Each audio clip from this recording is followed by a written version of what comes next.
Hello friends, அஸ்ஸலாமு அலைக்கும். நம்ம இது செய்கிறதுக்கு 1/2 கப் அளவுக்கு துவரம்பருப்பு எடுத்திருக்கோம். துவரம்பருப்போட 2 பல் அளவுக்கு பூண்டு எடுத்திருக்கோம். 4 காஞ்ச மிளகாய் ஆட் பண்ணுறேன். உங்கள் காரத்துக்கு ஏற்ற மாதிரி நீங்கள் அதை அதிகப்படுத்திக்கலாம். 1 கொத்தளவுக்கு கருவேப்பிலை ஆட் பண்ணுறேன். நம்மளுடைய அம்மா பாட்டி காலத்துலலாம் இதை தான் அதிகமாக செஞ்சு சாப்பிடுவாங்க. இப்போ நம்ம இதை செய்கிறதையே மறந்துட்டோம். இப்போ இது எல்லாமே நல்லா செவக்க வறுத்துக்கிறணும். கரிஞ்சிடக்கூடாது.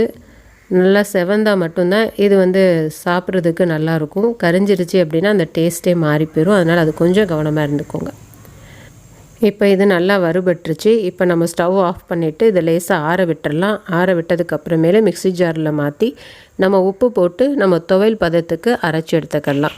நமக்கு சுவையான பருப்பு துவையல் ரெடி. இதோடைய டேஸ்ட்டு ரொம்ப நல்லாயிருக்கும் ஃப்ரெண்ட்ஸ். ட்ரை பண்ணி பாருங்கள். இந்த வீடியோ பிடிச்சிருந்துச்சு, யூஸ்ஃபுல்லாக இருந்துச்சு அப்படின்னா மறக்காமல் சப்ஸ்கிரைப் பண்ணிடுங்க.